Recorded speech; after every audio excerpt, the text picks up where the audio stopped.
The 16th stanza of Psalm 119 begins in verse 121 and goes down through verse 128. And here David says, I have done justice and righteousness. Do not leave me to my oppressors. Be surety for your servant for good. Do not let the arrogant oppress me.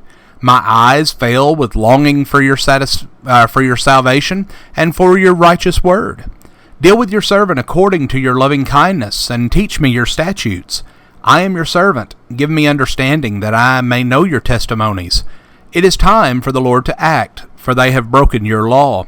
Therefore I love your commandments, above gold, yes, above fine gold. Therefore I esteem right all your precepts concerning everything. I hate every false way. Here the psalmist made a contrast between the commandments of God and gold. As we consider these verses, we can see why the riches of God's Word are so much more valuable than actual gold. In verse 127, we read, Therefore I love your commandments above gold, yes, above fine gold. Here David used gold as a point of comparison because it is universally valued. The first of the four rivers that flowed out of the Garden of Eden, the Pishon, flowed around Havilah, and this land was notable because there was gold there, Genesis 2 and verse 11.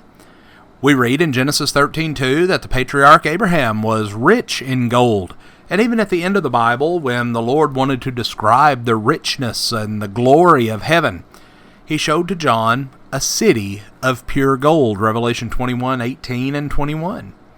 Even today, this symbolism makes it easy for all men to see that heaven is a place that we should value highly. The Scriptures acknowledge the usefulness of gold as well as riches in general. We're told that wealth provides a degree of protection against the troubles that we might face in life. The rich man's wealth is his fortress. The ruin of the poor is their poverty, Proverbs 10:15. The wise man also acknowledged that money is the answer for certain problems, at least partially and temporarily. Ecclesiastes 10 and verse 19 says, Money is the answer to everything. Material riches also allow us to fulfill the various responsibilities that God has given to us, providing for our families, giving to the church, helping those in need. However, even though riches are valuable, God's Word is more valuable. This is why Solomon wrote, Buy truth and sell it not, Proverbs 23:23. The wisdom that is found in God's Word has a gain that is better than fine gold. The benefit of material wealth is limited, both here and in eternity. Solomon said, Riches do not profit in the day of wrath, but righteousness delivers from death, Proverbs 11 and verse 4. And through obedience to the truth, we are born again, 1 Peter 1, verses 22 through 23, and this gives us hope of an eternal inheritance in heaven. Sometimes being faithful will cost us the riches in this life, but we cannot compromise for that sake. It is still worth it to fear God and obey Him. Solomon wrote, Although a sinner does evil 100 times and may lengthen his life, still I know that it will be well for those who fear God, who fear Him openly, Ecclesiastes 8 and verse 12. Then we read in Proverbs 119, verses 121 and 122, I have done justice and righteousness. Do not lead me to my oppressors. Be surety for your servant for good. Do not let the arrogant oppress me. Here we see David appealing to God for protection against his oppressors. He was able to make this appeal because he practiced justice and righteousness.